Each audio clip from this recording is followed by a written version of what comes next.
Bismillahirrahmanirrahim. Assalamualaikum warahmatullahi wabarakatuh. Innal hamdalillah nahmaduhu wa nasta'inuhu wa nastaghfiruh wa na'udzu billahi min syururi anfusina wa min sayyiati a'malina may yahdihillahu fala mudhillalah wa man yudlil fala hadiyalah. Asyhadu an la ilaha illallah wa la syarikalah wa asyhadu anna Muhammadan abduhu wa rasuluh. Ya ayyuhallazina amanu taqullaha haqqa tuqatih wa la tamutunna illa wa antum muslimun. Ya ayyuhan nasu taqu rabbakumul ladzi khalaqakum min nafsin wahidah wa khalaqa minha zawjaha wa bassa minhuma rijalan katsiran wa nisaa'a.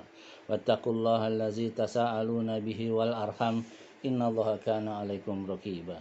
Ya ayyuhallazina amanu taqullaha wa qulu qawlan sadida yuslih lakum a'malakum wa yaghfir lakum dzunubakum wa may yuti'illah wa rasulahu faqad faza fawzan 'azima. Amma ba'du fa inna asdaqal hadisi kitabullah wa khairal hadi Muhammad sallallahu alaihi wasallam. Wa syarrul umur muhdatsatuha fa inna kulla muhdatsatin bid'ah wa kulla bid'atin dhalalah wa kulla dhalalatin finnar. Saudara rahmati Allah, kita lanjutkan pelajaran berikutnya tentang sirah nabawiyah ini ya, yang waktu yang lalu ya kita sudah sampai kepada perang dengan Bani Quraisyah, ada di bab 34 dan aktivitas militer setelah perang tersebut berakhir. Kemudian kita masuk ke bab berikutnya, yaitu bab ke-35 ya, 35, yaitu perang Bani Mustalik atau Al-Muraisi. Jadi perang Bani Quraisyah sudah, sekarang perang Bani Mustalik atau Al-Muraisi pada bulan Sa'ban ya, tahun kelima atau tahun ke-6 Hijriah ya. Sekalipun perang ini tidak memakan waktu yang lama dan juga tidak meluas bila dilihat dari segi militernya, namun di dalamnya banyak sekali peristiwa yang menimbulkan kegoncangan dan ketidakstabilan dalam masyarakat Islam pada umumnya dan menyingkap aib orang-orang munafik sekaligus menampakkan syariat takzir ya. Takzir ini artinya apa? Pengenaan sanksi oleh pemimpin ya, pemimpin Islam yang memberikan gambaran masyarakat Islam dengan model yang khas seperti kemuliaan, kehormatan, dan kesucian jiwa. Kemudian akan membahas tentang peperangan terlebih dahulu, baru kemudian memperkarakan tentang peristiwa-peristiwa tersebut. Perang ini juga terjadi pada bulan Sa'ban tahun ke-5 Hijriah menurut pendapat mayoritas ahli sejarah dan tahun ke-6 Hijriah menurut versi Ibnu Ishaq. Landasan argumentasi atas hal itu adalah hadis valid mengenai peristiwa hadis al-ifk atau kabar bohong ya, al-ifk atau kabar bohong yang terjadi setelah turunnya ayat hijab ya. Sedangkan ayat hijab turun berkenaan dengan Zainab, yang mana pada saat itu ia sudah menjadi istri Nabi, sebab beliau meminta pendapatnya tentang Aisyah. Lalu dia berkata, "Aku menjaga pendengaran dan penglihatanku. Aku tutup rapat mata dan telingaku dari hal itu." Dan Aisyah pernah berkata, Zainab adalah orang yang menjadi sainganku dari para istri Rasulullah SAW yang lain. Padahal beliau menikahinya pada akhir tahun 5 Hijriah setelah perang Bani Quraisyah. Sementara yang berkenaan dengan hadis al-if itu tadi ya, al-if itu adalah kabar bohong ya, bahwasanya Sa'ad bin Mu'az dan Sa'ad bin Ubadah berselisih tentang para penyebar berita bohong itu, sebagaimana yang diketahui bahwa Sa'id bin Mu'az meninggal setelah perang Bani Quraisyah, sehingga pendapat yang nampak ya, atau yang kuat ya adalah bahwa hal ini hanyalah waham. Waham itu artinya kesamaran ya, nggak jelas ya. Oleh si perawi tersebut ya. Sebab itu Ishaq meriwayatkan tentang hadis al-if ini ya, al-ifka ini artinya berita bohong ini dan dari Az-Zuhri dan Ubaidillah, dari Abdullah bin Utbah, dari Aisyah, di mana tidak menyebutkan nama Sa'ad bin Mu'az, akan tetapi malah menyebutkan Usaid bin Hudair.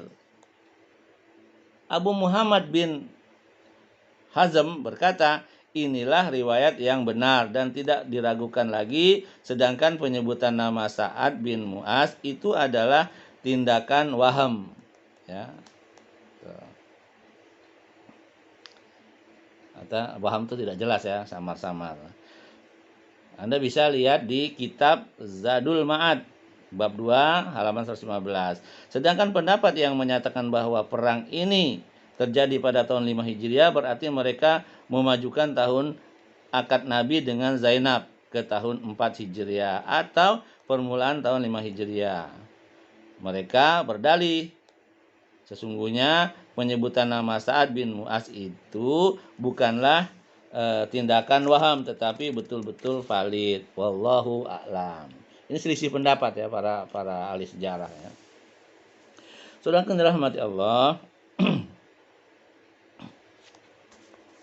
sebab terjadinya adalah karena Nabi SAW mendengar kabar bahwa pemimpin Bani Al-Mustalik, Al-Haris bin Abi Dirar, pergi bersama kaumnya dan juga suku-suku Arab lainnya untuk menyerang Rasulullah SAW untuk mencari kebenaran berita itu. Maka Nabi mengutus Buraidah bin Al-Hasib Al-Aslami Buraidah dan mendatangi mereka dan bertemu langsung dengan pimpinan mereka. Pimpinan mereka itu Al-Haris ya, Al-Haris dan bin Abi Dirar. Dan berbincang-bincang dengannya. Lalu pulang menemui Rasulullah SAW untuk menceritakan kejadian yang sebenarnya. Setelah Nabi SAW merasa yakin dengan kebenaran berita tersebut, beliau mengajak para sahabatnya dan dengan segera berangkat ke sana. Keberangkatan ini terjadi tanggal 2 Sa'ban. Dan sekelompok orang-orang munafik yang belum pernah ikut pada perang-perang sebelumnya turut ikut berangkat bersama beliau. Kemudian beliau mengangkat Zaid bin Harithah sebagai penguasa sementara atas Madinah. Riwayat yang lain menyebutkan Abu Dzar atau Numailah bin Abdullah Al-Lais.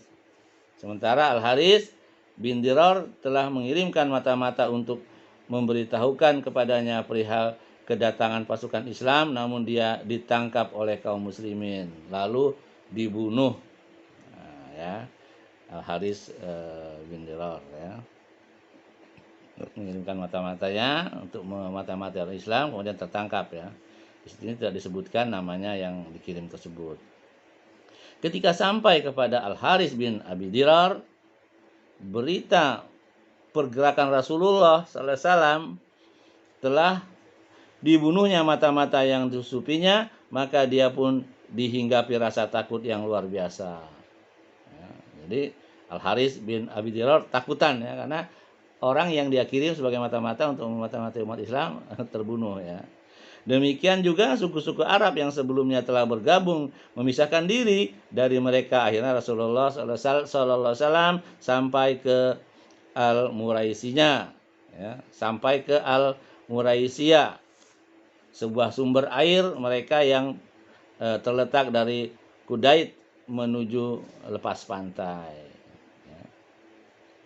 Sumber air mereka itu ya namanya Muraisiyah.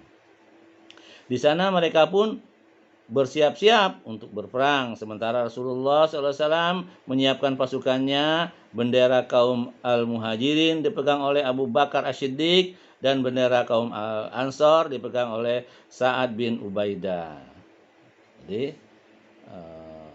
bergabung nih ya, orang-orang Muhajirin dan orang-orang Ansor. Di mana orang-orang Muhajirin benderanya dipegang oleh Abu Bakar As-Siddiq, sedangkan bendera Ansor dipegang oleh Sa'ad bin Ubaidah.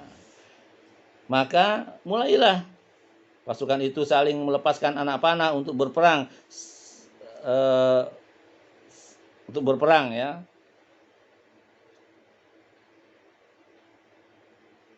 Beberapa saat ya, melepaskan anak panah. Kemudian Rasulullah SAW menyuruh pasukannya untuk melakukan serangan secara serentak yang kemudian membuahkan hasil kemenangan. Ya. Dalam perang itu, pasukan kaum musyrikin menderita kekalahan dan banyak yang terbunuh. Ya. Karena pasukan Islam bergabung ya antara Al-Muhajirin dan Ansor. Yang mana Al-Muhajirin dipegang benderanya oleh Abu Bakar As-Siddiq, sedangkan Al-Ansor dipegang oleh Sa'ad bin Ubaidah.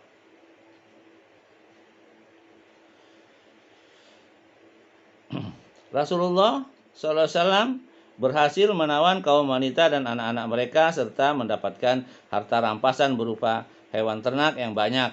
Sedangkan di pihak kaum muslimin tidak ada yang terbunuh kecuali hanya seorang saja. Itu pun karena dibunuh oleh seorang Ansor karena mengiranya musuh. Ya, jadi bukan orang musyrikin.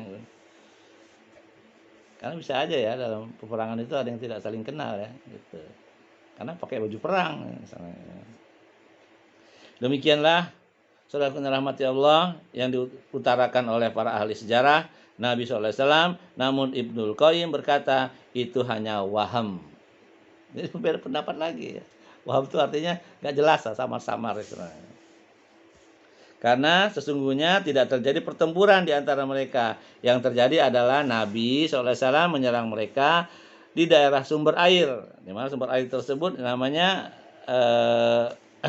yang di dekat pinggir pantai ya. Gitu. Namanya itu Muraisia, ya, namanya Muraisia.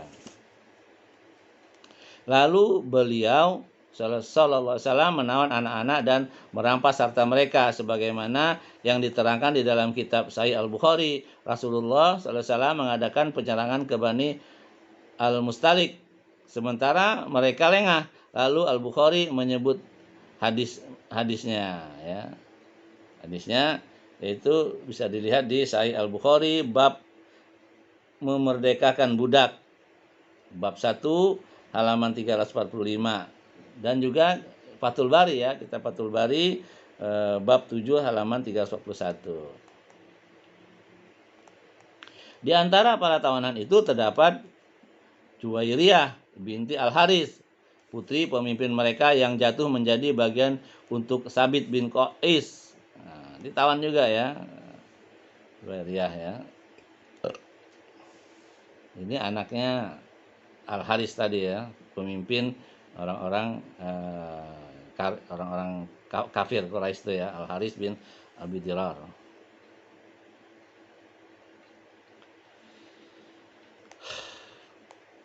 Yang kemudian memberikannya kesempatan untuk memerdekakan dengan syarat membayar sejumlah uang. Maka Rasulullah SAW pun menebus persyaratan itu lalu menikahinya. Dengan peristiwa pernikahan ini kaum muslimin memerdekakan 100 keluarga dari Bani Mustalik yang telah masuk Islam. Kaum muslimin mengatakan mereka adalah besan-besan Rasulullah SAW. Ini ada di kitab Jadul Ma'ad bab 2 halaman 112 sampai 113. Juga di kitab Sirah Ibnu Hisam ya bab 2 halaman 289 295. Jadi Nabi itu menikah seorang itu sebenarnya tujuannya bukan hawa nafsu. Tujuannya ingin membebaskan tahanan-tahanan Bani Mustalik itu. Sehingga orang-orang Bani Mustalik dibebaskan semua akhirnya pada masuk Islam. Gitu. Karena dia Nabi kita sallallahu alaihi wasallam mengawini Juwairiyah ya, Juwairiyah binti Al-Haris. Gitu. Dari Bani Mustalik tadi ya. Saudara yang dirahmati Allah, karena pemicu peristiwa-peristiwa yang terjadi pada saat perang ini adalah dedengkot utama orang-orang munafik Abdullah bin Ubay dan kroni-kroninya, maka sebelum berbicara tentangnya kami melihat perlunya terlebih dahulu memaparkan suatu yang menyangkut tingkah pola mereka di tengah masyarakat Islam. Ya.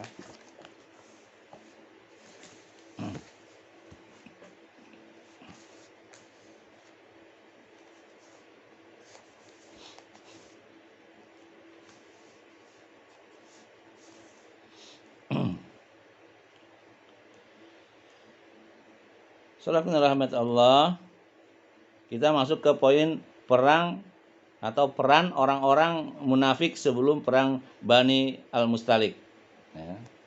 Jadi sebelum dari perang Al-Mustalik ini, ya, peran orang-orang munafik itu besar sekali, gitu ya. Sebagaimana yang telah dikemukakan berkali-kali bahwa Abdullah bin Ubay sangat dendam terhadap Islam dan kaum muslimin, apalagi terhadap Rasulullah SAW, karena dulu suku Aus dan Khazraj telah sepakat untuk menjadikannya sebagai pemimpin, bahkan mereka telah merajut batu-batu mulia sebagai mahkota untuknya kelak.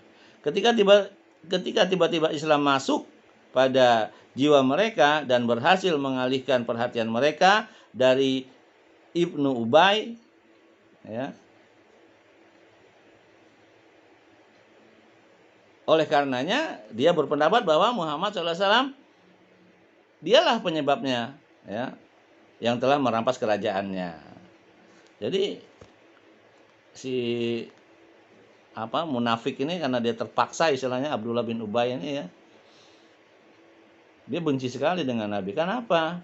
Karena dia sudah mau diangkat menjadi raja di kaum Aus dan kaum Khazraj, ya, kaum Khazraj. Sudah mau dinobatkan, tiba-tiba Islam masuk. Kemudian Islam diterimalah oleh kaum Aus dan Khazraj tersebut. Sehingga nggak jadi dia pemimpin atau jadi raja di situ. Padahal Nabi tidak merebut kerajaan dia, tetap aja. Kalau dia mau menjadi raja silahkan. Tapi rakyatnya yang udah nggak mau, dia sudah nggak mau ikut Abdullah bin Ubay ini, sehingga dia ada rasa dendam kepada Nabi SAW, ya kan? Padahal tujuan Nabi bukan itu. Tujuan Nabi agar orang-orang itu semua masuk Islam, tidak ada pertengkaran lagi atau kebencian lagi, ya, gitu. Tapi akhirnya karena Abdullah bin Ubay ini sudah terpojok, ya udah, mau nggak mau akhirnya dia jadi orang yang munafik. Begitu. Saudara yang dirahmati Allah, sebetulnya rasa benci dan dendamnya sudah tampak semenjak adanya gelombang hijrah yang pertama sebelum berpura-pura masuk Islam, dan sesudah berpura-pura tersebut pernah suatu ketika Rasulullah Shallallahu Alaihi Wasallam menaiki keledainya untuk menjenguk Sa'ad bin Ubadah, lalu melewati suatu majelis pertemuan yang di situ ada Abdullah bin Ubay. Seketika itu dia menutup hidungnya seraya berkata, "Janganlah engkau memperkeruh suasana di antara kami." Ketika Nabi SAW membaca Al-Quran di majelis mereka, berkatalah Abdullah bin Ubay, "Diam sajalah kamu di rumahmu dan jangan berbuat curang di majelis kami ini." Ya. Ini ada dalam kitab Ibnu Hisham bab 1 halaman 584 dan 587. Kemudian juga di Sahih Al-Bukhari bab 2 halaman 524 dan Sahih Muslim juga bab 2 halaman 9, ya.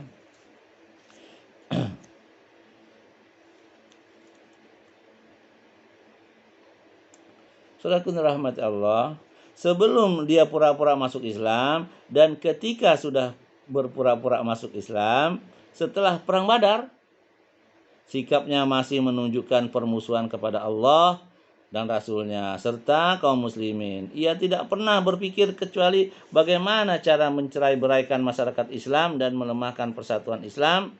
Dia selalu menunjukkan loyalitas, ya, terhadap musuh-musuh Islam.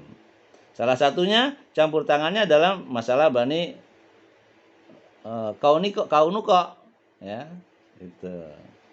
Dia juga itu waktu itu yang mempengaruhi Bani Qainuqa tersebut ya, untuk menghasut orang-orang kafir Quraisy juga sehingga bersatu. Tapi akhirnya nggak berhasil juga gitu. Sebagaimana yang telah disinggung sebelumnya, begitu juga halnya dalam perang Uhud ya. Ikut berperan juga itu Abdullah bin Ubay itu, si munafik itu. Ia hanya membawa keburukan, kelicikan dan usaha untuk memecah belah kaum muslimin, menimbulkan suasana kalang kabut dan kekacauan di barisan kaum muslimin dengan hal yang telah disebutkan waktu yang lalu ya. Ya, apa istilahnya itu mengadu domba lah gitu ya. Mempengaruhi, menjelek-jelekan umat-umat Islam ya, seolah-olah dia mau membantu orang-orang kafir, padahal dia sebenarnya mau cari keuntungan aja itu begitu.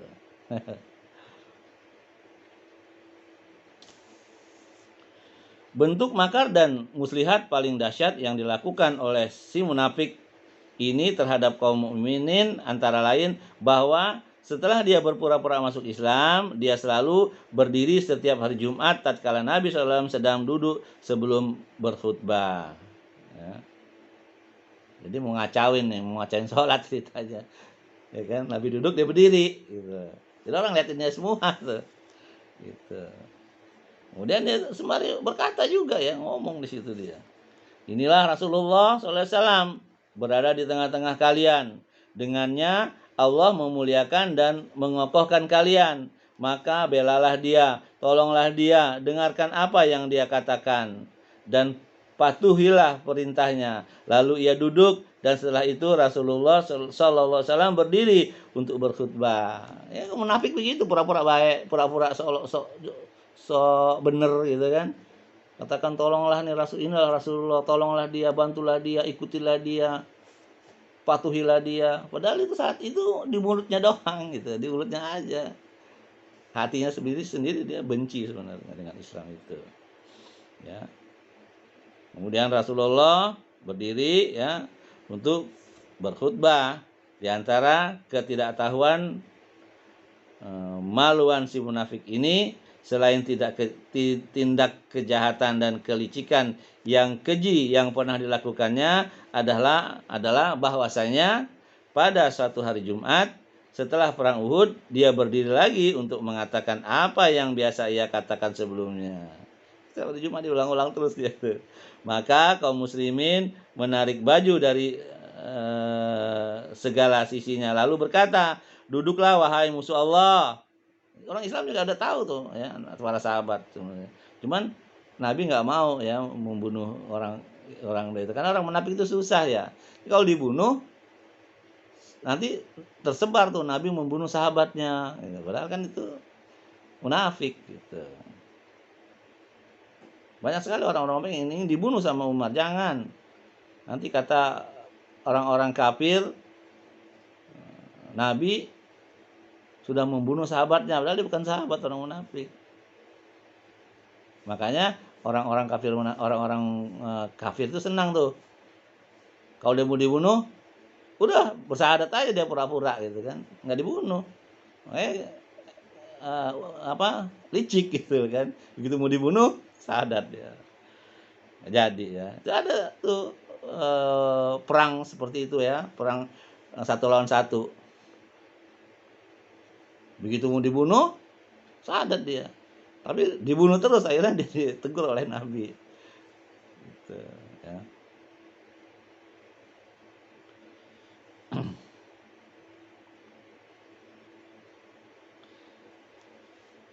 Tidak pantas bagimu. Jadi orang Muslim marah ya, menarik baju si Abdullah bin Ubay ini. Segala sisinya ya, semuanya ditarik. Lalu ia berkata, "Duduklah wahai musuh Allah. Tidak pantas bagimu untuk mengatakan hal seperti itu, padahal engkau telah melakukan apa yang biasa kamu lakukan." Maka dia keluar dengan melangkahi pundak-pundak kaum muslimin sambil berkata, "Demi Allah, aku dianggap mengucapkan perkataan jahat, padahal aku berdiri untuk mendukungnya di perjalanan." Dia berpapasan dengan salah seorang dari kaum Ansor di depan pintu masjid. Lantas berkata kepadanya, "Celakalah engkau, kembalilah supaya Rasulullah SAW memohonkan ampun kepada Allah untukmu. Dan dia menjawab, demi Allah, aku tidak membutuhkan permohonan ampunannya untukku. Nah, sombong ya, namanya jadi kaum munafik. Gitu ya.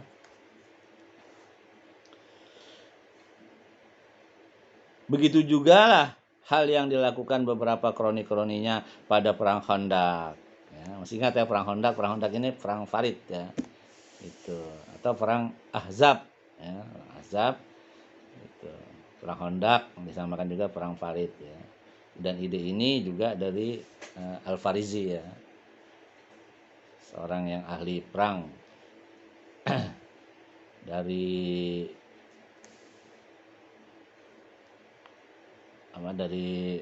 sahabat-sahabat Nabi ya. Begitu juga lah hal yang dilakukan bersamaan kroni-kroninya pada perang Khandaq seperti menimbulkan kecemasan, kegoncangan, dan rasa takut serta kaget dalam hati kaum muslimin. Sebagaimana yang telah Allah ceritakan dalam surat Al-Ahzab ayat 12 sampai 20 yang artinya sebagai berikut ya. Panjang ya artinya ya.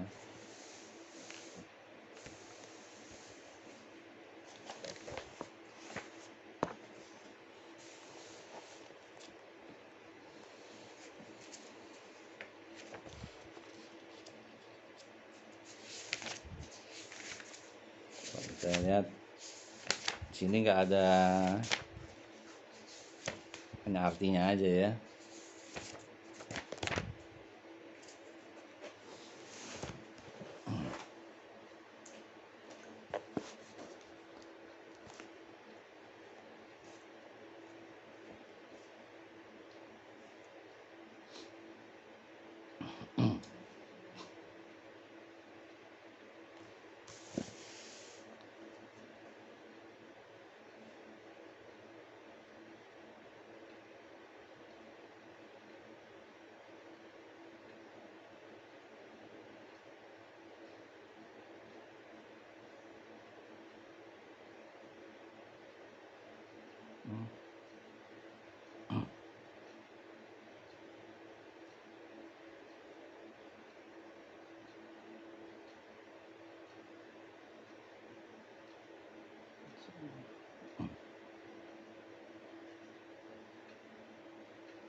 Jadi surat Al-Ahzab ayatnya, surat ke-33 ayatnya 12 sampai 20 ya, cukup panjang ya.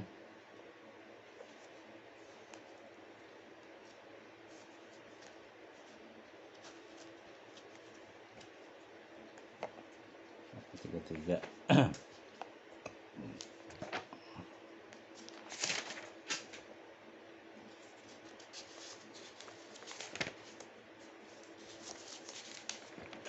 A'udzubillahi minasyaitonirrajim.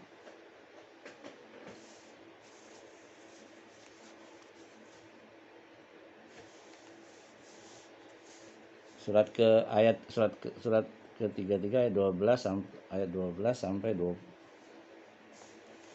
Ya. Ayatnya 12 sampai 20.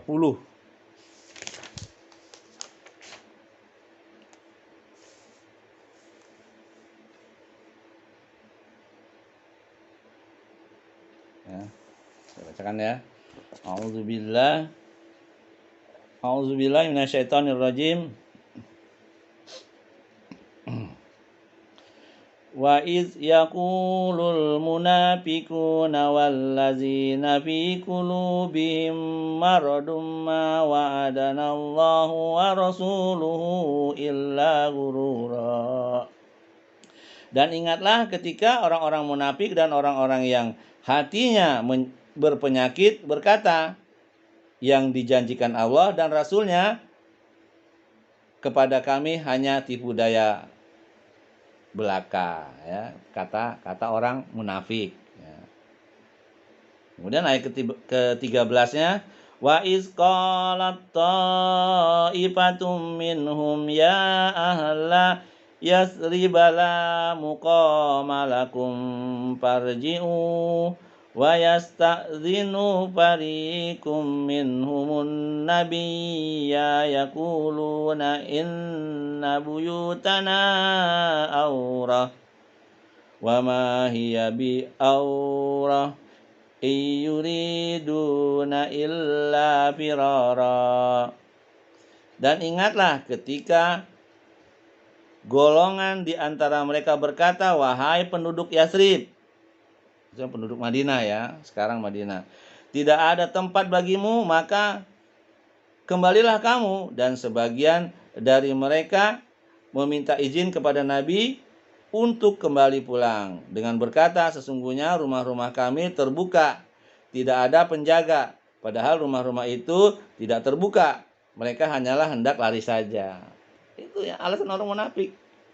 Sehingga banyak terpengaruh nih orang para sahabat kaum muslimin ya, dengan itu pada saat perang Khandaq itu ya.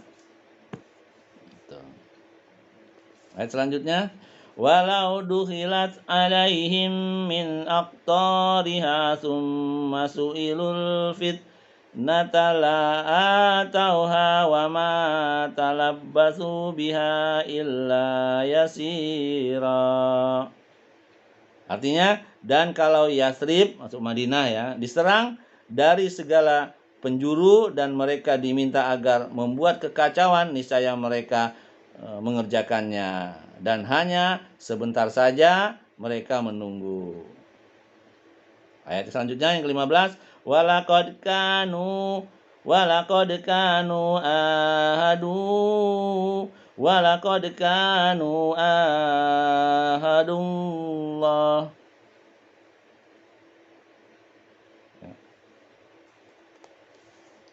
Walaqad kanu ahadullah min qablu la yuwallunal adbar wa kana ahdullahi mas'ula. Artinya, dan sungguh mereka sebelum itu telah berjanji kepada Allah tidak akan berbalik ke belakang atau mundur ya. Itu. Dan perjanjian dengan Allah akan diminta pertanggungjawabannya kelak. Nah, di akhirat akan pertanggungjawabannya. Gitu. Ya. Lanjutkan ya. Kullan yanfa'akumul firaru in farartum minal mauti awil qatli wa idzal la tumatta'una illa qalila. Artinya ya, ayat ke-16, katakanlah Muhammad, lari tidaklah berguna bagimu jika kamu melarikan diri dari kematian atau pembunuhan, dan jika demikian kamu terhindar dari kematian, kamu hanya akan mengecap kesenangan sebentar saja. Itu jelas. Gitu.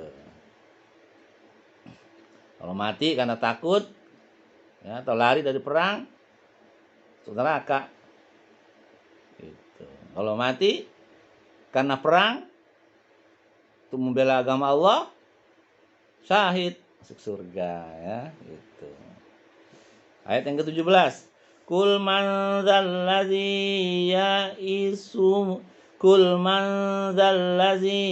ya'simukum minallahi in arada bikum su'an aw arada bikum rahmah wala yajiduna lahum min dunillahi waliyyan wala nasira. Artinya, katakanlah siapakah yang dapat melindungi kamu dari ketentuan Allah jika dia menghendaki bencana atasmu atau menghendaki rahmat untuk dirimu, mereka itu tidak akan mendapatkan perlindungan dan pertolongan selain Allah. Masya Allah ya. Ayat selanjutnya, qad ya'lamullahul mu'awwiqina minkum wal qailina li ikhwanihim halumma ilaina wala ya'tunal ba'sa illa qalila. Artinya, sungguh Allah mengetahui orang-orang yang menghalang-halangi di antara kamu dan orang-orang yang berkata kepada saudara-saudaranya, marilah bersama kami, tetapi mereka datang berperang hanya sebentar. Ayat ke-19. Asyihatan alaikum wa iza ja'al khawfu ra'aitahum yanzuruna ilaika taduru ayunuhum kalladzi yughsha alaihi minal maut wa idza zahabal khawfu salakukum bi alsinatin hidadin asyihatan alal khair ulaika lam yu'minu fa'ahbatallahu a'malahum wa kana dzalika 'alallahi yasira. Artinya mereka kikir terhadapmu apabila datang ketakutan atau bahaya, ya. Kamu lihat mereka itu memandang kepadamu dengan mata yang terbalik-balik seperti orang yang pingsan karena akan mati. Dan apabila ketakutan telah hilang, mereka mencari kamu dengan lidah yang tajam, sedang mereka kikir untuk berbuat kebaikan. Mereka itu tidak beriman, maka Allah menghapus amalnya, dan yang demikian itu mudah bagi Allah. Ya. Makanya orang munafik itu, yaitu Allah jelaskan dengan cara rinci dari ayat yang surat ke-33 ini ya. Al-Ahzab ayatnya ke-12 ya. Sampai ke-20. Gitu ya.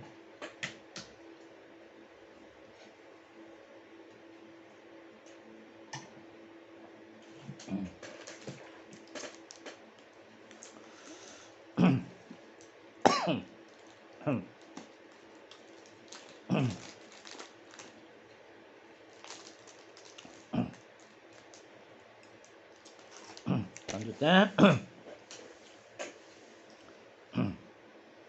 ayat ke-20 ya. Ya sabuna al ahzab lam yashabu wa iyyatil ahzabu yawaddu law annahum baduna fil a'rabi yas'aluna an ambaikum walau kanu fikum ma qatalu illa qalila. Artinya mereka mengira bahwa golongan-golongan yang bersekutu itu belum pergi. Dan jika golongan-golongan yang bersekutu itu datang kembali, niscaya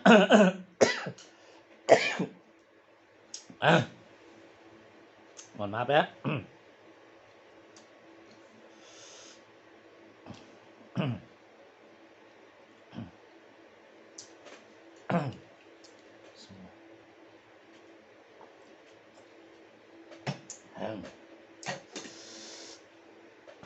Saya ulangin ya. Artinya mereka mengira bahwa golongan-golongan yang bersekutu itu belum pergi, dan jika golongan-golongan yang bersekutu itu datang kembali, niscaya mereka ingin berada di dusun-dusun bersama orang Arab Baduy sambil menanyakan berita tentang kamu, dan sekiranya mereka berada bersamamu, mereka tidak akan berperang melainkan sebentar saja. Tuh ya. Allah ceritakan ya dalam surat Al-Ahzab ya, surat ke-33 ayatnya 12 sampai 20 ya. Ciri-ciri orang Arab tersebut ya.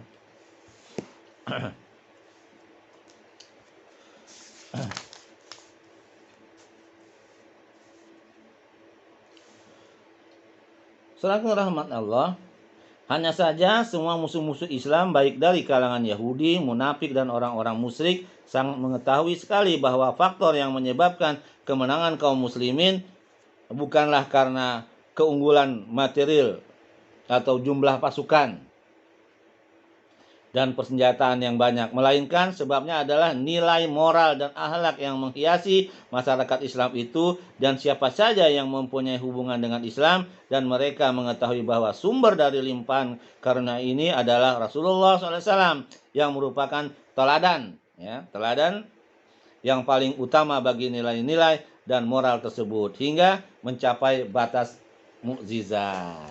Ya, itu orang kafir sendiri tahu, gitu ya. Mereka juga mengetahui setelah mengamati peperangan Rasulullah SAW selama kurang lebih 5 tahun.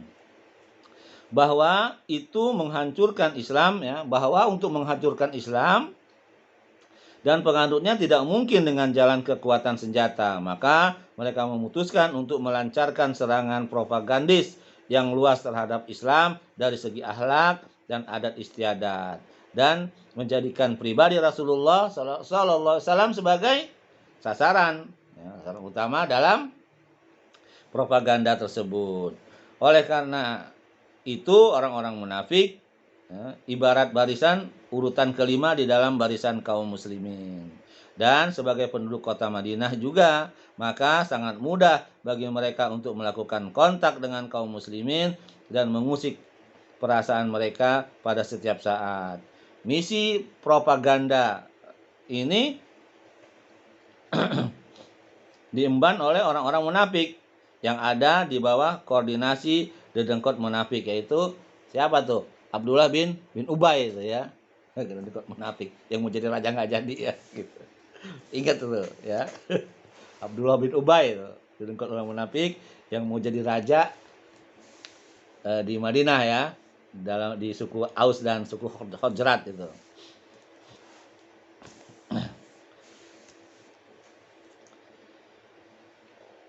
Rencana mereka sangat nampak sekali setelah perang Khandaq, yaitu ketika Nabi SAW menikah dengan Zainab binti Jahsy, yakni setelah diceraikan oleh Zaid bin Harithah. Ya, Zaid bin Harithah ini anak angkat Nabi, ya.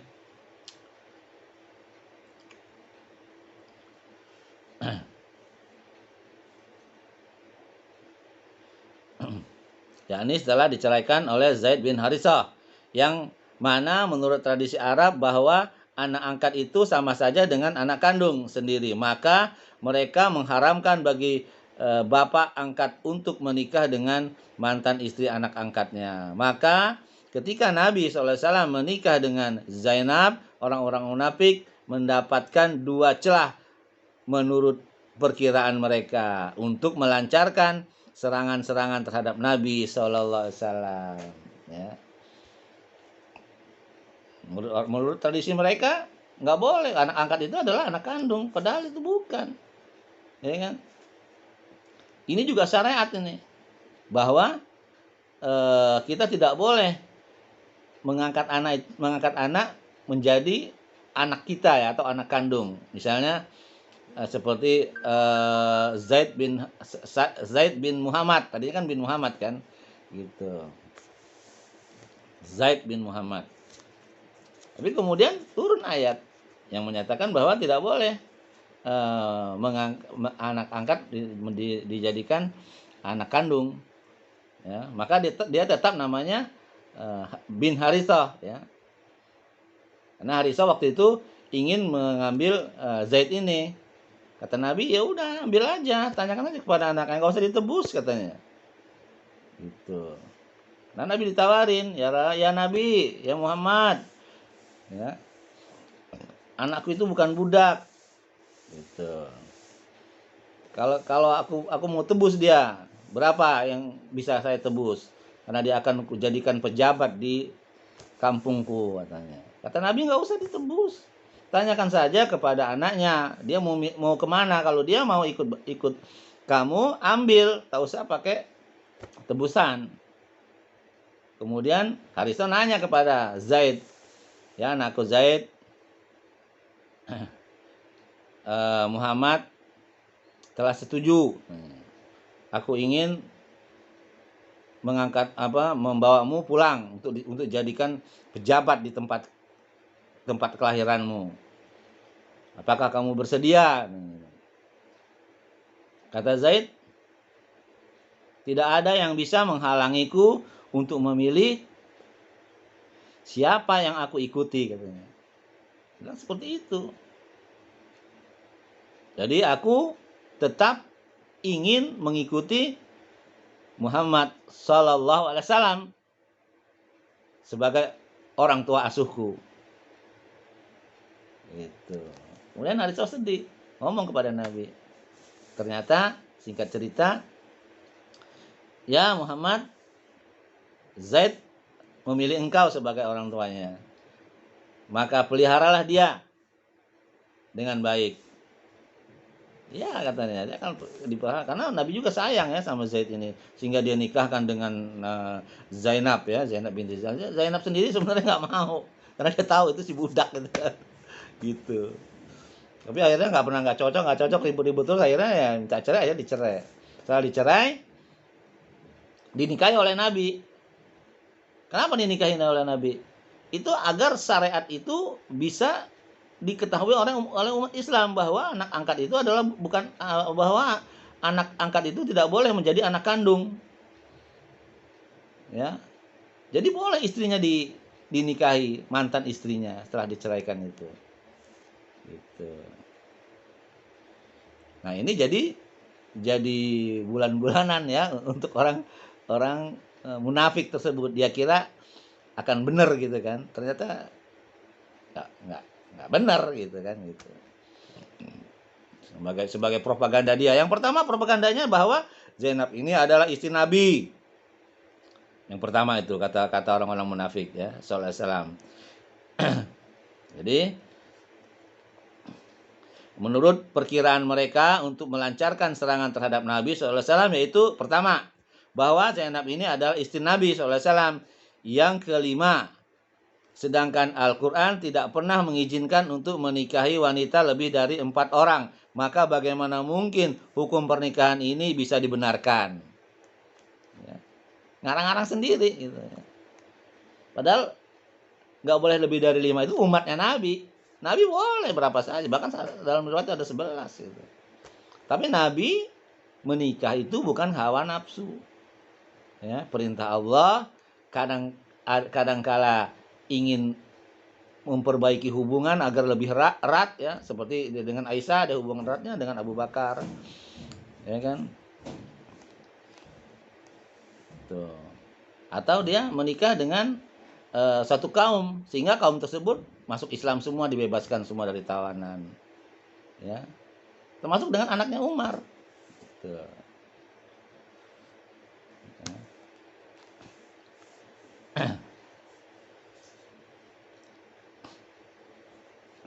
Jadi kata orang munafik, Nabi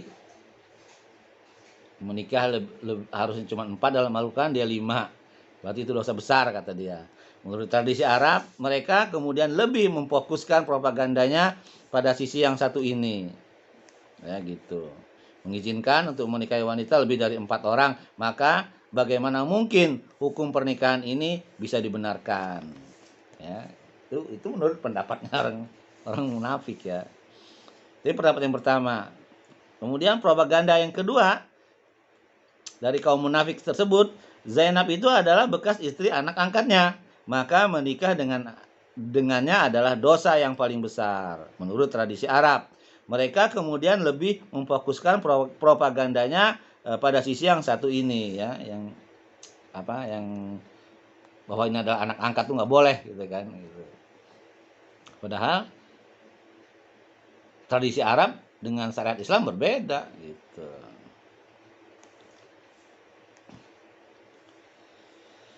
Untuk itu mereka mengarang-arang berbagai dongeng dan kebohongan. Mereka mengatakan bahwasanya Muhammad SAW pernah melihat Zainab sepintas. Maka dari itu beliau sangat terkesan dengan kecantikannya sehingga benar-benar jatuh cinta dan selalu teringat. Hal ini diketahui oleh anak angkatnya yaitu Zaid. maka dia pun menceraikannya agar Muhammad bisa menikahinya. Propaganda yang direkayasa ini mereka sebarluaskan dan riwayat-riwayatnya terdapat di dalam berbagai kitab tafsir, dalam hadis hingga sampai pada zaman sekarang ini. Propaganda jahat ini benar-benar telah menyisakan pengaruh sangat kuat di dalam barisan kaum muslimin yang lemah imannya, sehingga Allah langsung menurunkan wahyunya dalam ayat-ayat bayinat yang menerangkan secara gamblang hal tersebut sebagai obat bagi penyakit hati, sebagai bukti awal betapa meluasnya penyebaran propaganda sesat ini adalah manakala Allah Azza wa Jalla membuka surat Al-Ahzab dengan firman-Nya, ya. Ayat pertama ya, Al-Ahzab. A'udzubillahi samiul alim minasyaitonir rajim. Ya ayyuhan nabiyyu taqillaha wa la tuti'il kafirina wal munafikin. Innallaha kana aliman hakima. Artinya, hai Nabi, bertakwalah kepada Allah dan jangan menuruti keinginan orang-orang kafir dan munafik. Sesungguhnya Allah Maha mengetahui lagi Maha bijaksana. Ya. Saudaraku dirahmati Allah, berikut ini isyarat-isyarat sepintas dan miniatur kecil dari hal-hal yang telah dilakukan oleh orang-orang munafik sebelum terjadinya perang Bani Mustalik. Sedangkan Nabi SAW menghadapi semua ini dengan penuh kesabaran, sikap ramah, lembut, dan tenang. Sementara kaum muslimin secara umumnya juga ekstra hati-hati terhadap kejahatan mereka atau menghadapinya dengan penuh kesabaran karena mereka sudah mengetahui tipikal kaum munafik ini. Ya, udah tahu ya sahabat-sahabat. Berkat ayat-ayat yang menelanjangi keburukan mereka dari waktu ke waktu sebagaimana firman Allah ya dalam surat Al-Ahzab ya. Itu banyak di ayat pertama. Kemudian ayat ke-12 sampai 20 yang saya bacakan tadi ya. Gitu. Kemudian dalil berikutnya ya yang menjelaskan dalam surat At-Taubah ayat 126. A'udzubillahi minasyaitonirrajim. Awala yarawna annahum yuftanuna fi kulli amin marratan aw marrataini thumma la yatubuna walahum yazakkarun. Artinya, dan tidaklah mereka, orang-orang munafik tersebut, memperhatikan bahwa mereka diuji sekali atau 2 kali setiap tahun. Kemudian mereka tidak juga bertaubat dan tidak juga mengambil pelajaran. Orang munafik susah ya. Sama pelaku bid'ah juga susah tuh mau taubat ya. Karena merasa benar gitu. Makanya hati-hati dengan bid'ah itu ya. Bid'ah yang kecil sekalipun jangan, nanti akan dia merembet ke besar. Karena berbuat bid'ah 1 bisa 2, bisa 3, bisa 4. Ya, itulah ya kisah orang-orang munafik yang dijelaskan oleh Al-Quran dalam surat Al-Ahzab ayat 12 sampai 20 dan ayat 1 ya. Tuh, kemudian juga dalam surat At-Taubah ya ayat 126. Saudara yang dirahmati Allah, kita masuk ke peran orang-orang munafik dalam perang Bani Mustalik. Jadi banyak ini ya perannya orang munafik ini. Ketika terjadi perang Bani Mustalik, sekelompok orang munafik ikut serta dan mereka digambarkan oleh Allah dalam Al-Quran ya, dalam surat At-Taubah ayat 47. A'udzubillahi samiul alim minasyaitonir rajim. Lau jaraju Insyaallah ya. Saya ulangin ya, dalam surat At-Taubah ayatnya 47. Lau kharaju fikum ma zadukum illa khabalan wa la awda'u hilalakum yabghunakumul fitnah. Jika mereka berangkat bersama-sama kalian, niscaya mereka tidak menambah kalian selain dari kerusakan belaka. Dan tentu mereka akan bergegas-gegas maju ke muka celah-celah barisanmu untuk mengadakan kekacauan di antaramu. Jadi bukan untuk berperang ya, untuk ngacau-ngacauin aja itu munafik itu. Ya.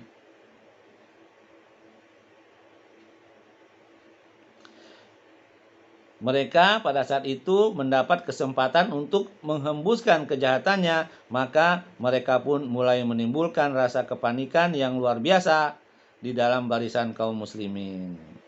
Dan propaganda yang sangat keji yang dilancarkan terhadap Rasulullah SAW. Berikut ini ya sebagian dari rincian tentang peristiwa tersebut ya. Akan dijelaskan tentang ciri-ciri atau strategi munafik yang dipimpin oleh si munafik ulung gitu ya. Abdullah bin Ubay ya. Yang pertama ya, perkataan orang munafik, kalau kita kembali ke Madinah, pastilah orang-orang kuat akan mengusir orang-orang yang lemah daripadanya. Itu yang pertama tuh, perkataan orang munafik tuh ya. Gitu.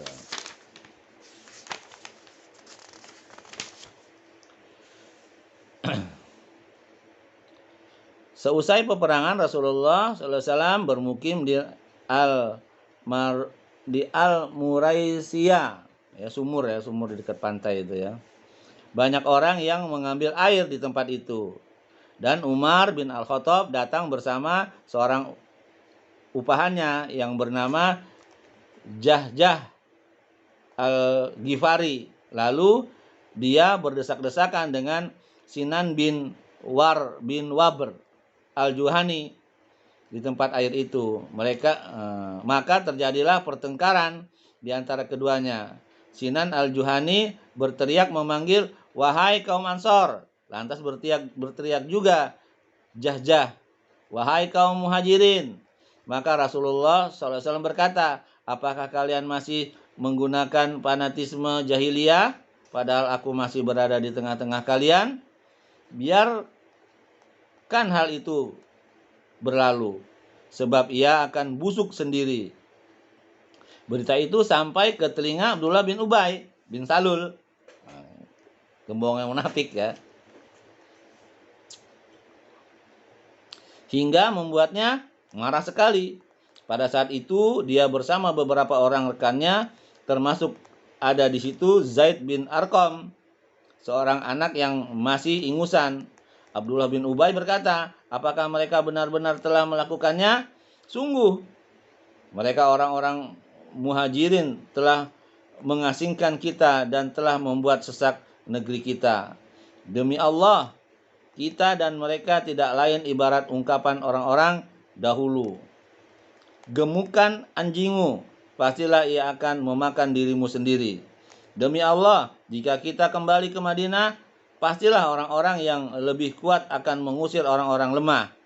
Kemudian ia menghadap ke arah para hadirin yang ada seraya berkata, "Inilah ulah perbuatan kalian. Kalian telah perbolehkan mereka tinggal di negeri kalian, dan juga kalian bagi-bagikan harta kalian kepada mereka. Demi Allah, jika kalian tidak membagi-bagikan harta kalian, pastilah mereka sudah pergi ke negeri lainnya." Itu kan propagandanya Abdullah bin Ubay bin Salul gitu ya, gembong munafik itu. Ya, yang dibantu oleh anak ingusan Zaid bin Arqam gitu kan. Jadi ngadu domba gitu kan. Wahai kaum Ansor, maksudnya seperti itu. Inilah orang yang kalian bantu, yang kalian kasih harta, yang kalian sanjung-sanjung, kira-kira begitu. Akhirnya dia menguasai kalian. Padahal enggak. Orang-orang Al-Muhajirin dikasih hartanya nggak mau. Bahkan dikasih istrinya sendiri nggak mau. Dia bilang, "Tunjukkan saja pasar di mana." Orang Al-Muhajirin nggak rakus. Orang Ansor juga nggak rakus. Cuman ini Abdullah bin Ubay bin Salul ini ya, Lalu Zaid bin Arqam menceritakan semua itu kepada pamannya, dan kemudian pamannya meneruskan cerita itu kepada Rasulullah SAW, yang pada saat itu sedang bersama Umar. Maka Umar berkata, suruhlah Abbad bin Basir untuk membunuhnya, wahai Rasulullah. Umar sadis kalau Umar. Nabi menjawab, bagaimana nanti wahai Umar kalau masyarakat sampai mengatakan bahwa Muhammad telah membunuh sahabatnya? Nabi nggak mau. Padahal kata Umar, bunuh aja orang munafik itu. Kata Nabi, jangan. Ntar orang-orang menuduh Muhammad membunuh Nabi SAW, membunuh sahabatnya. Padahal bukan sahabat orang munafik itu ya. Karena sahabat itu orang yang bertemu Nabi dan mengikuti syariat Nabi. Ya kan? Kalau dia pernah bertemu Nabi, Abu Jahal juga bertemu Nabi, Abu Lahab juga bertemu Nabi, tapi dia menentang syariat Nabi. Bukan sahabat dia. Gitu. Musuhnya Nabi bahkan gitu.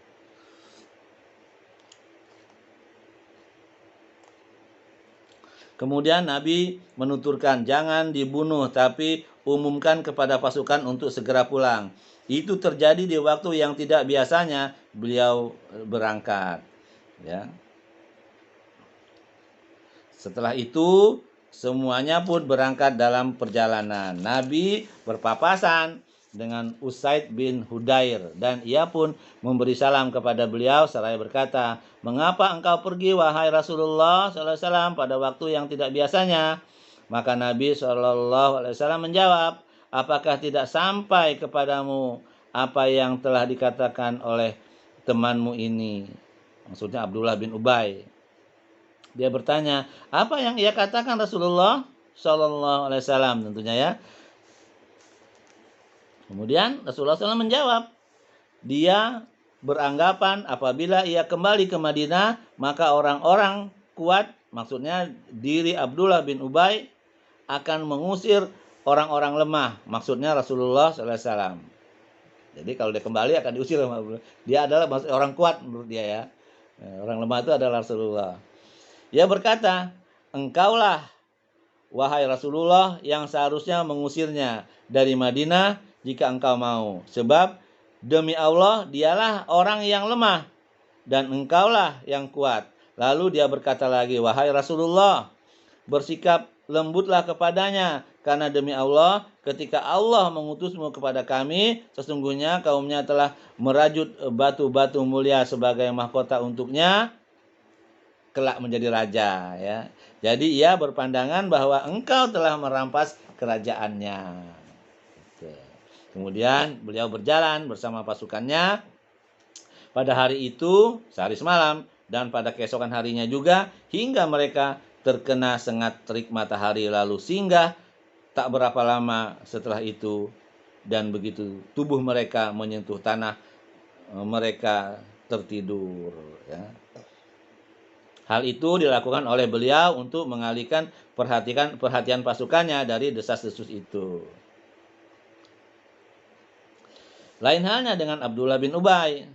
Begitu mengetahui bahwa Zaid bin Arqam telah melapor kepada Rasulullah SAW, dia langsung menemui beliau dan bersumpah atas nama Allah bahwa dia tidak mengatakan sebagaimana yang dikatakan oleh Zaid. Maka orang-orang Ansor yang ada di situ berkata, boleh jadi anak kecil itu salah memahami pembicaraan saja, wahai Rasulullah. Lalu beliau membenarkan ucapan itu. Zaid berkata, ketika itu juga aku dirundung kesedihan yang belum pernah aku alami sebelumnya. Karena itu aku berdiam saja di rumahku hingga Allah menurunkan wahyu tentang itu dalam surat Al-Munafikun ayat 1-8. Kemudian Rasulullah menemuiku lalu membacakan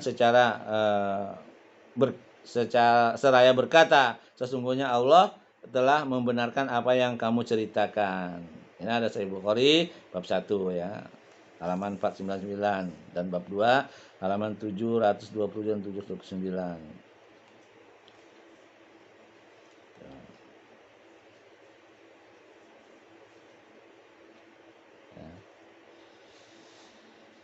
Saudara yang dirahmati Allah, anak orang munafik ini Abdullah bin Ubay, yaitu Abdullah bin Ubay sama ya. Abdullah bin Ubay yaitu Abdullah bin Ubay. Ini namanya Abdullah bin Ubay juga. Anaknya Abdullah bin Ubay bin Salul ya. Adalah seorang yang soleh dan termasuk sahabat pilihan ya. Jadi anak orang munafik itu Abdullah bin Ubay ya. Namanya yaitu Abdullah bin Ubay.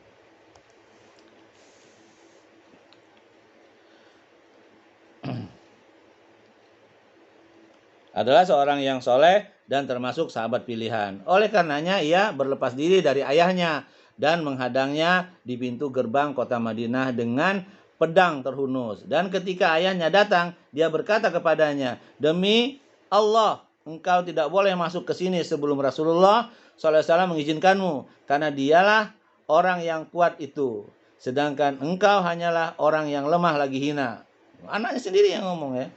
Ketika Rasulullah SAW tiba di tempat itu, beliau mengizinkannya masuk dan membiarkannya berlalu.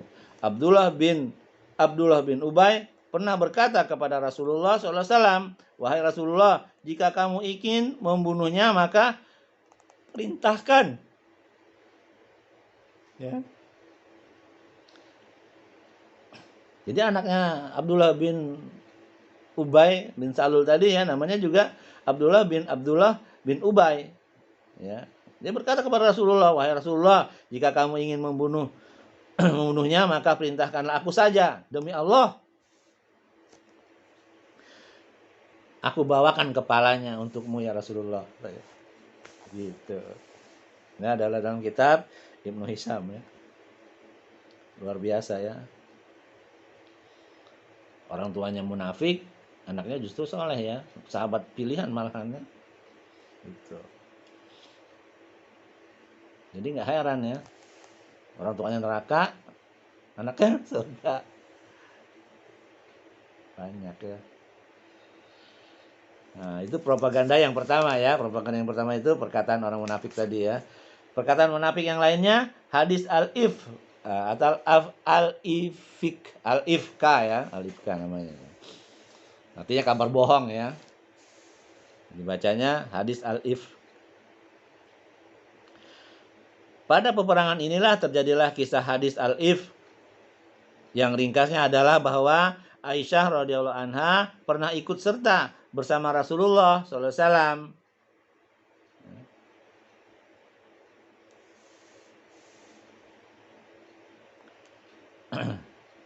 Dalam perang ini, karena berdasarkan undian terhadap para istri Rasulullah SAW, jatah ikut serta jatuh kepadanya. Itu merupakan kebiasaan Nabi terhadap para istrinya. Ketika pulang dari peperangan, mereka singgah di suatu tempat, maka Aisyah keluar dari sekedupnya untuk menunaikan hajat.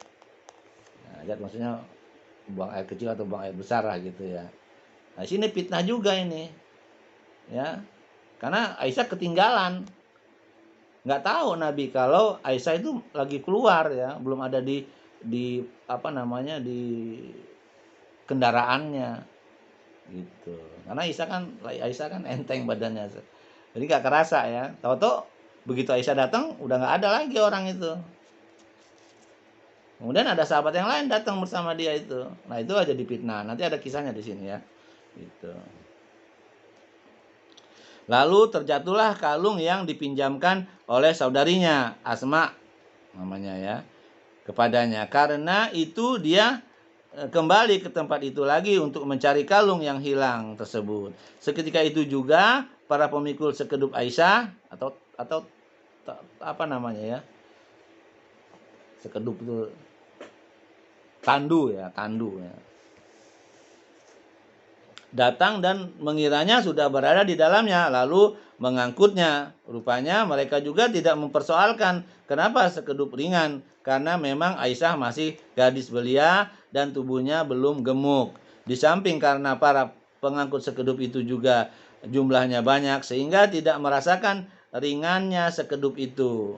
Seandainya yang mengangkut sekedup itu atau satu atau dua orang saja, pastilah kondisinya berbeda. Setelah menemukan kembali kalung yang hilang itu, Aisyah segera kembali ke tempat singgah mereka. Namun sudah tidak ada lagi orang-orang yang memanggil ataupun menjawab seruannya. Akhirnya dia duduk di tempat singgahnya dan mengira bahwa mereka para pengangkut sekedup itu pasti akan merasa kehilangannya dan mencarinya. Tetapi Allah Maha Kuasa atas segala hal tersebut, ya, mengatur segala sesuatu dari atas arsy-Nya sesuai dengan kehendaknya. Alhasil, ya, Aisyah tidak kuat menahan rasa kantuk dan akhirnya tertidur.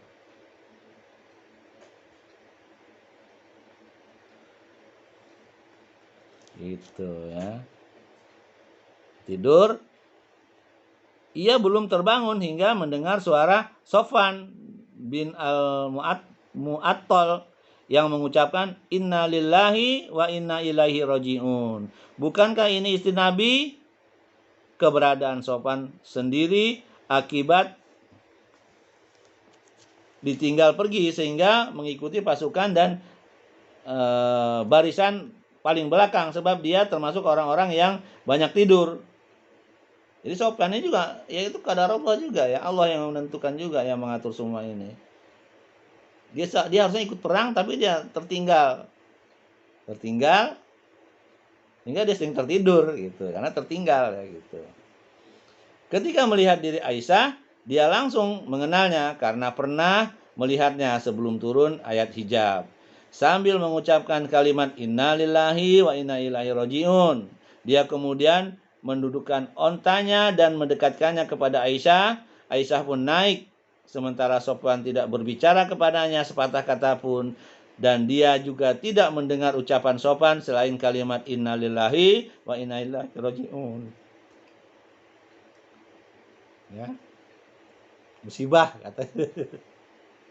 Semua itu dikembalikan kepada Allah. Kemudian membawanya pergi dengan menuntun onta itu sehingga tiba bersamanya menyusul pasukan. Sedangkan pasukan sendiri sudah singgah pada siang hari yang begitu terik. Melihat hal itu orang-orang berbicara masing-masing sesuai tabiatnya. Lalu musuh Allah Ibnu Ubay bin Salul tadi, ya, Abdullah bin Salul mendapatkan sebuah peluang emas untuk menghembus-hembuskan kemunafikan dan kebencian yang menyelimuti sekujur tubuhnya. Maka mulailah dia mengarang cerita bohong, ya kan? Hadis ifk tadi, ya, ifk.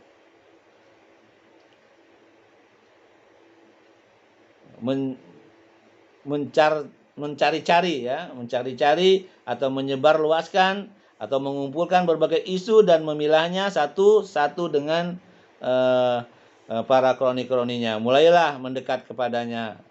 Setiba di Madinah, mulailah para penyebar berita bohong itu sibuk membicarakannya. Sedangkan Rasulullah SAW hanya diam saja. Kemudian karena wahyu sudah lama tidak turun,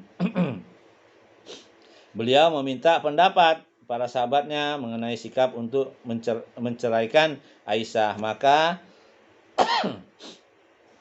Ali secara isyarat, bukan terang-terangan, ya, Ali, ya,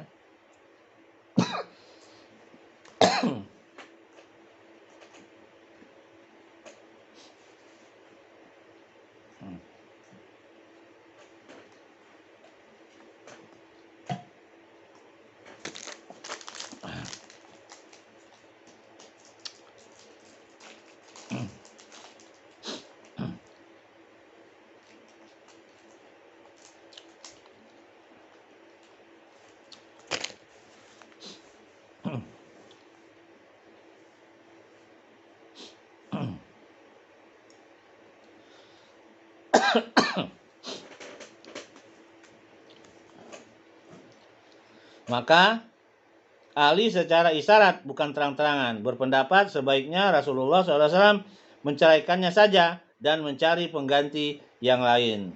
Sementara Usamah dan sahabat yang lain berpendapat untuk tidak diceraikan dan tidak menghiraukan apa yang dikatakan oleh musuh. Lalu beliau berdiri di atas mimbar mengutarakan rasa terpukulnya akibat ulah Abdullah bin Ubay tersebut. Maka bangkitlah Usaid bin Hudair menyatakan keinginannya untuk membunuh Abdullah bin Ubay.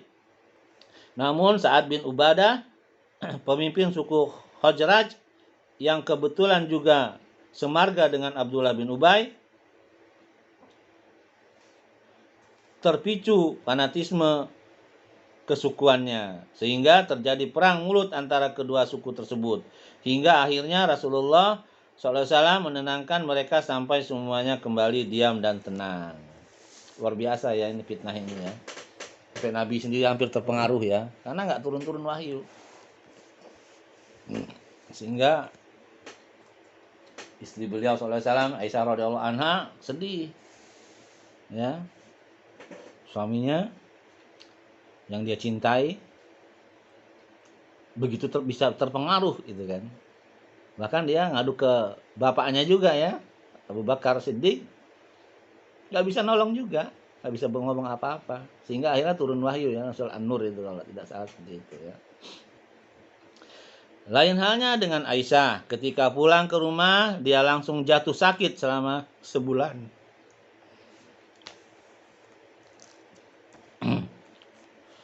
Dan tidak tahu tentang berita kabar bohong itu sedikit pun, selain tidak melihat lagi sikap lembut Rasulullah SAW yang biasanya ia rasakan di saat sedang sakit. Luar biasa ya fitnah. Makanya fitnah itu memang kejam.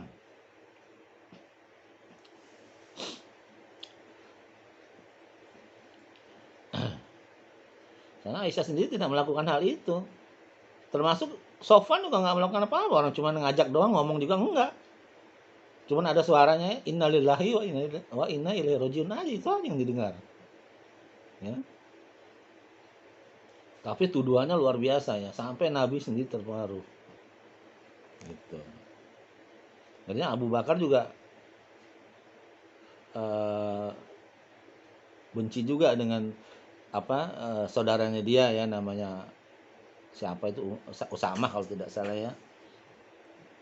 Dia bilang dia bersumpah nggak mau ngasih lagi makanan kepada saudaranya itu, karena dia malah ikut-ikut menyebarkan fitnah bohong itu. Dan ketika keadaannya sudah mulai membaik, belum sembuh total, artinya dia keluar pada suatu malam bersama Ummu Mistah ya, untuk buang hajat. Maka sekonyong-konyong Ummu Mistah terpeleset karena menginjak bajunya sendiri, lalu spontan mendoakan hal yang buruk terhadap anak laki-lakinya sendiri ya. Mistah mendengar doa buruk itu, Aisyah mengingkarinya, maka dia pun menceritakan kepada ayahnya tentang berita yang sudah tersebar di Madinah.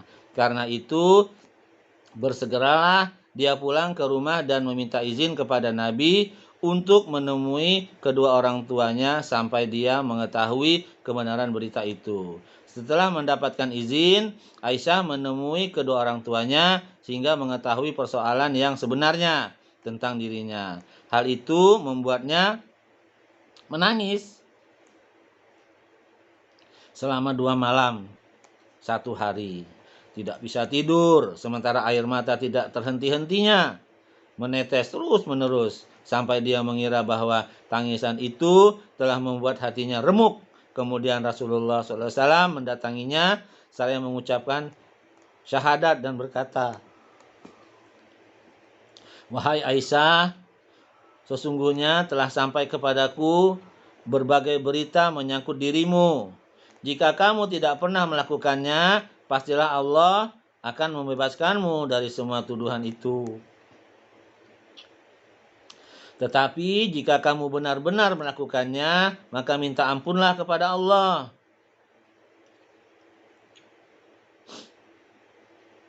Karena jika seorang hamba mengakui akan kesalahannya, kemudian bertaubat kepada Allah, pastilah diampuni dan diterima taubatnya." Mendengar ini Aisyah sedih sekali.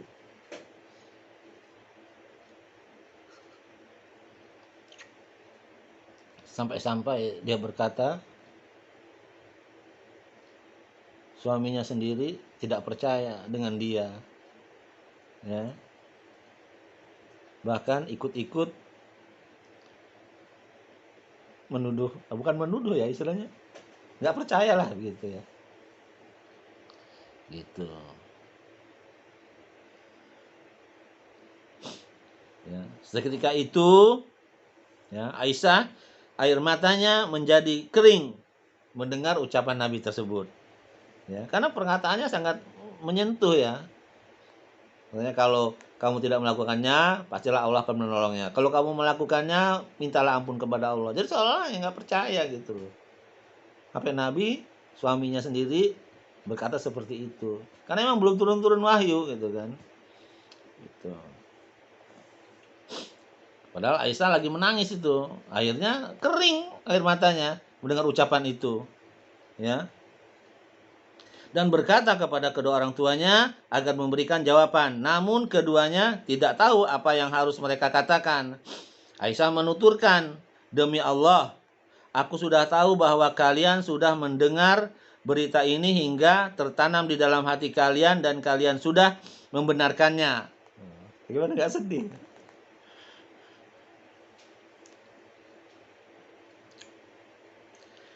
Jika aku katakan kepada kalian bahwa aku terbebas dari hal itu semua, sementara Allah Maha tahu apa?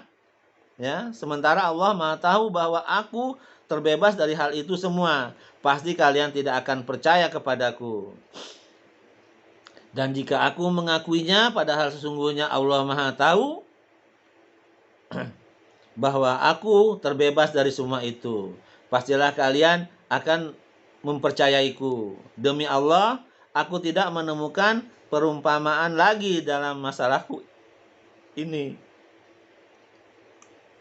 Ya, kata Aisyah, demi Allah, aku tidak menemukan perumpamaan lagi dalam masalah ini kecuali semisal ucapan ayah Yusuf alaihissalam, ya, dalam firman-Nya dalam surat Yusuf ayat 18 ya, surat ke-12 ya.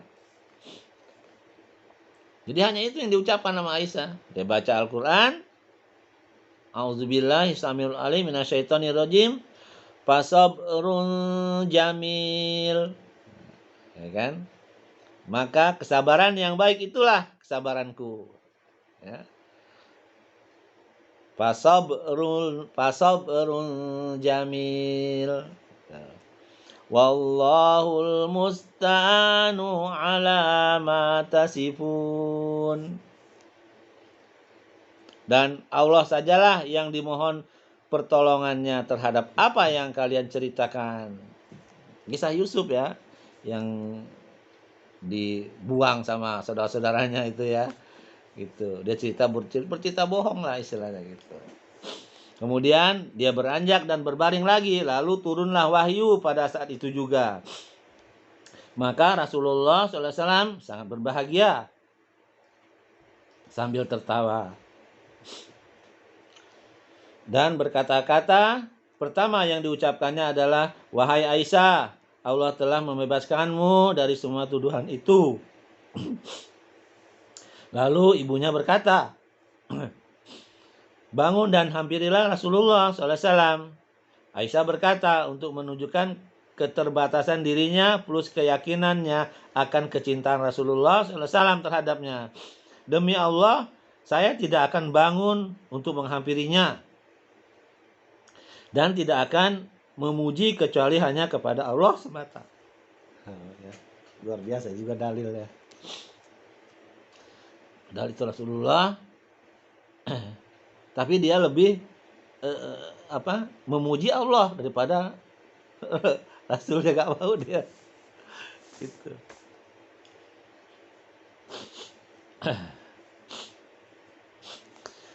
Saudara yang dirahmati Allah, ayat yang menerangkan tentang berita bohong itu adalah firman Allah dalam surat An-Nur. Mulai dari firman-Nya, sesungguhnya yang membawa berita bohong itu adalah dari golongan kalian. Jangan kalian kira berita bohong itu buruk bagi kalian. Bahkan ia adalah baik bagi kalian. Tiap-tiap seorang dari mereka mendapatkan balasan dari dosa yang ia kerjakan. Dan siapa di antara mereka yang mengambil bagian yang terbesar dalam penyiaran berita bohong, itu baginya azab yang besar. Itu surah An-Nur ya, ayatnya ke-11 ya, ayat 11.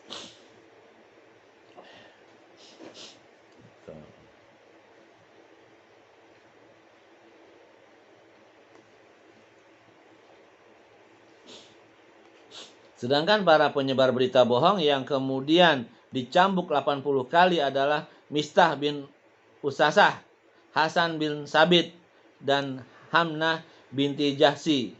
Tapi Abdullah bin Ubay tidak dijatuhi hukuman, padahal dia adalah aktor utama dalam peristiwa itu. Alasannya mungkin karena tujuan penerapan hukuman itu adalah untuk meringankan bagi pelakunya sehingga tidak terkena tuntutan lagi di akhirat kelak.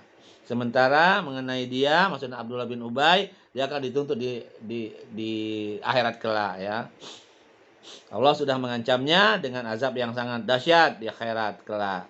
Alasan lainnya mungkin karena untuk suatu kemaslahatan sehingga menyebabkan beliau tidak membunuhnya. Ya, ini dalam Sahih Al-Bukhari bab 1 halaman 364 dan bab 2 halaman 699 sampai 698. Ada juga di kitab Zadul Ma'ad bab 2 halaman 113 sampai 115 dan Ibnu Hisham ya. Bab 2 halaman 297 dan 307. Itu. Saudaraku dirahmati Allah, demikianlah suasana kota Madinah selama sebulan lamanya diselimuti awan keraguan, kecemasan, dan kekacauan. Sedangkan tokoh-tokoh utama kaum munafik sudah dipermalukan hingga tidak bisa lagi mengangkat kepalanya sesudah itu. Ibnu Ishaq berkata, maka setelah itu setiap kali dia membuat suatu kejadian, kaumnya lah yang mencela, menghardik, dan mencemoohkannya secara kasar. Rasulullah SAW berkata kepada Umar setelah peristiwa itu, bagaimana menurutmu wahai Umar? Demi Allah, seandainya aku membunuhnya pada hari engkau mengatakan kepadaku, bunuhlah dia, niscaya kacaulah suasana. Adapun jika seandainya sekarang aku diperintahkan untuk membunuhnya, pastilah aku membunuhnya. Lalu Umar berkata, demi Allah, sungguh aku sudah tahu bahwa keputusan Rasulullah SAW itu lebih banyak berkahnya daripada keputusanku. Ya, itu kata Umar. Masya Allah ya. Terus dirahmati Allah. Kita lanjutkan ke poin berikutnya, pengiriman delegasi dan pasukan khusus setelah perang Al-Muraisiyah ya. Setelah perang Al-Muraisiyah itu ya, ini sebenarnya sumur ya.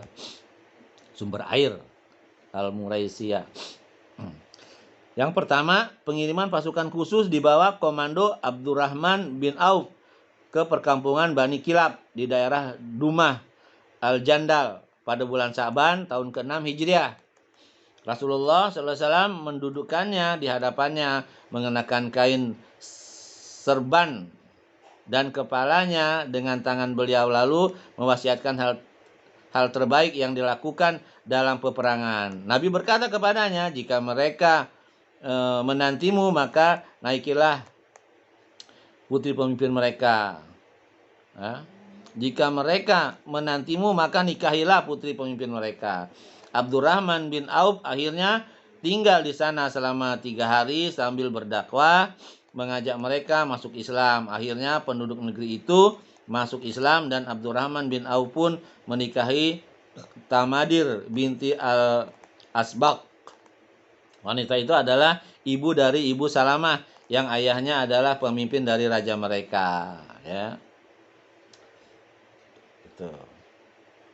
Yang kedua, pengiriman pasukan khusus di bawah komando Ali bin Abu Thalib. Yang pertama, komandonya Abdurrahman bin Auf ya, ke perkampungan Bani Kilab. Yang kedua, komandonya Ali bin Abu Thalib ke Bani Sa'ad bin Bakar bin Fard.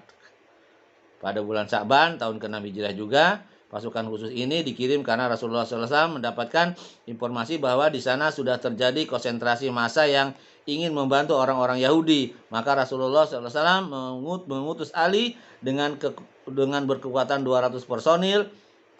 Kemudian mereka berjalan pada malam hari dan bersembunyi di siang hari, lalu berhasil menangkap seorang mata-mata mereka. Mata-mata ini akhirnya mengakui bahwa kumpulan massa itu mengutusnya ke Khaybar ya untuk menawarkan bantuan kepada orang-orang Yahudi. Dan dengan imbalan mereka mendapatkan hasil panen kurma Khaybar. Kemudian mata-mata ini menunjukkan tempat konsentrasi massa yang dilakukan Bani Sa'ad. Ali dan pasukannya segera melakukan serangan hingga mereka melarikan diri dengan membawa onta. Pimpinan mereka ketika itu adalah Wabar bin Ulaim. Dari penyerangan ini pasukan Ali mendapatkan 500 ekor onta dan 2000 ekor kambing. Ya.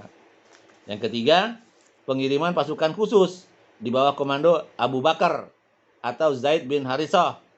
Ya, pertama komandonya yang diperintahkan untuk menyerang Bani Kilab itu Abdurrahman bin Auf. Yang kedua untuk menyerang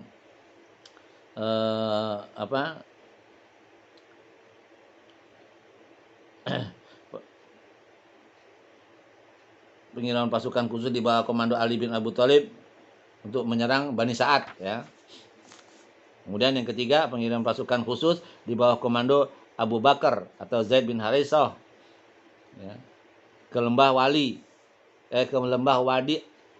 Al-Qura pada bulan Ramadan tahun 6 Hijriah. Penduduk pendalaman suku Pizaroh pernah ingin melakukan pembunuhan terhadap Rasulullah SAW, maka beliau mengutus Abu Bakar As-Siddiq ke sana. Mengenai hal ini, Salamah bin Al-Aqwa menuturkan, aku pernah ikut bersama Abu Bakar. Maka ketika kami selesai melaksanakan sholat subuh, Abu Bakar memerintahkan kami untuk melakukan penyerangan sehingga kami bisa merebut sebuah sumber air. Dalam penyerangan itu Abu Bakar berhasil membunuh banyak orang. Lalu aku melihat sekelompok orang yang di dalamnya terdapat anak-anak. Karena khawatir bila mereka bisa sampai mendahuluiku ke gunung itu, aku melepaskan anak panah yang tepat menancap di antara mereka dan gunung yang dituju. Di antara mereka itu ada seorang wanita yang bernama Ummu Kurfah sedang membawa keranjang dari kulit yang sudah disamak. Ia bersama putrinya yang merupakan wanita Arab paling cantik. Lalu aku bawa mereka semua kepada Abu Bakar dan Abu Bakar menghadiahkan putri wanita itu kepadaku, tapi aku tidak berani menyentuhnya. Nabi SAW sendiri telah meminta putri Ummu Kurfah itu kepada Abu Bakar, lalu beliau mengirimkannya ke Mekah untuk menebusnya dengan orang-orang Islam yang ditawan di sana. Ini ada dalam kitab Sahih Muslim ya, bab 2 halaman 89. Ummu Kurfah adalah wanita berperangai syaitan yang selalu berusaha untuk membunuh Nabi. Dia telah menyiapkan 30 orang pasukan penunggang kuda dari kalangan kerabatnya untuk melaksanakan niatnya tersebut. Namun malah mendapatkan balasan setimpal atas hal itu, di mana ke-30 orang tersebut tewas semua. Ya. Jadi itu yang keempat ya, pengiriman yang pasukan yang dikirim yang dipimpin oleh Abu Bakar atau Zaid bin Harithah ya ke Wadi atau ke lembah Wadi Al-Qura. Yang keempat, pengiriman pasukan khusus di bawah komando Khurz bin Jabir al-Fihri. Ya, dialah yang menyerang pengembala Madinah sebelum perang Badar pada saat perang Safwan. Kemudian dia masuk Islam dan mati syahid pada waktu penaklukan kota Mekah. Pengiriman pasukan khusus di bawah komando Khurz bin Jabir bin al-Fihri ini yang dikirim ke perkampungan suku Al-Aron pada bulan Syawal tahun ke-6 Hijriah juga ya. Pengiriman ini terjadi karena ada beberapa orang dari suku Akal dan Urainah yang berpura-pura masuk Islam lalu menetap di Madinah. Namun cuacanya tidak cocok dengan mereka sehingga sakit. Maka Rasulullah SAW mengutus mereka untuk ke tempat pengembala onta dan menyuruh mereka untuk minum susu dan air kencing onta. Setelah sembuh, mereka malah membunuh pengembala onta Rasulullah SAW dan merampas ontanya serta menyatakan kekafirannya setelah mereka masuk Islam. Rasulullah kemudian mengutus Qurs al-Fihri yang didampingi oleh 20 orang sahabat untuk mengejar mereka dan mendoakan keburukan atas suku Aron tersebut. Bunyinya, ya Allah, sesatkan perjalanan mereka dan buatlah jalan itu lebih sempit dari ukuran sebatang kasturi. Allah mengabulkan doa beliau dan menjadikan mereka tersesat jalannya, nyasar-nyasar istilahnya ya, sehingga bisa ditemukan. Tangan dan kaki mereka lalu dipotong dan mata mereka dicungkil sebagai sanksi dan hukum kisos atas perbuatan mereka. Setelah itu mereka dibiarkan begitu saja di pinggiran Harrah, hanya tapal batas ya, sampai mereka mati. Kisah tentang mereka terdapat di dalam kitab As-Sahih dari riwayat Anas. Ada di kitab Zadul Ma'ad ya dan Sahih Al-Bukhari.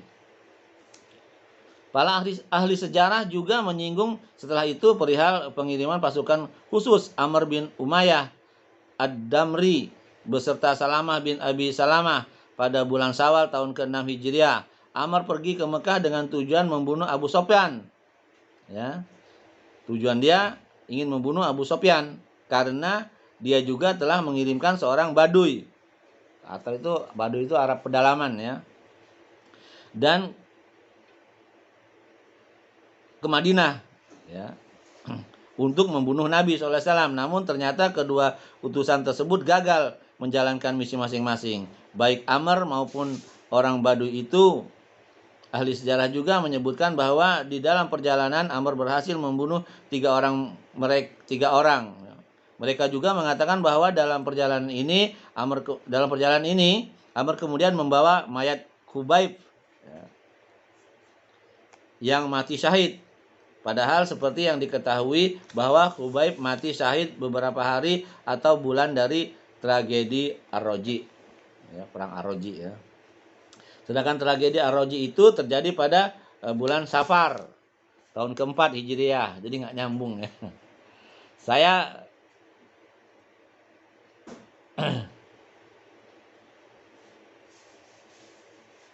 jadi penulis buku ini mengatakan tidak habis pikir apakah dua perjalanan ini pengiriman pasukan khusus maksudnya masih kabur bagi para ahli sejarah, ataukah kedua peristiwa itu terjadi dalam satu kali perjalanan pada tahun yang sama, tahun ke-4 Hijriah. Dalam hal ini Syekh Al-Alamah Al-Mansurfuri tidak dapat menerima bila mana dikatakan bahwa pengiriman pasukan khusus ini adalah dalam rangka pengiriman pasukan khusus untuk perang ataupun untuk saling adu senjata. Wallahu a'lam.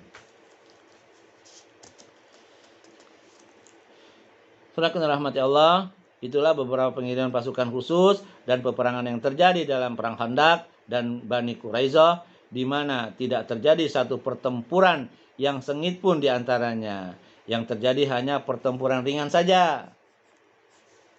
Pengiriman pasukan khusus ini tidak lain hanyalah berupa patroli-patroli pemantauan atau gerakan-gerakan yang bertujuan untuk memberi pelajaran, semacam shock terapi, ya, untuk menimbulkan rasa takut kepada orang-orang Arab Baduy dan musuh-musuh Islam yang belum bisa tenang tersebut. Ya. Setelah kita merenungi berbagai kondisi, tampak bahwa perjalanan hari terus mengalami perkembangan pasca perang Ahzab, ya, atau dikenal perang Khandaq, atau dikenal perang Farid, ya. Dan musuh-musuh Islam secara psikologis terus merosot, tidak tersisa lagi bagi mereka harapan untuk sukses dalam mematahkan dakwah Islam dan membenamkan kekuatannya. Hanya saja perkembangan ini begitu jelas sekali ketika terjadi perjanjian Hudaybiyah. Ya, dikenal dengan Hudaybiyah itu gencatan senjata ya. Perjanjian gencatan senjata sebenarnya tidak lebih sebagai pengakuan terhadap kekuasaan Islam dan pencatatan atas eksistensinya dan di semenanjung Jazirah Arab. Ya, itu saja yang bisa saya sampaikan. Kurang lebihnya saya mohon maaf. Yang benar itu datang dari Allah, yang salah itu datang dari diri saya sendiri karena kebodohan dan keminim ilmu saya. Saya mohon ampun kepada Allah dan mohon maaf kepada antum. Subhanakallah bihamdik, asyhadu an la ilaha illa anta, astaghfiruka wa atubu ilaik. Assalamualaikum warahmatullahi wabarakatuh.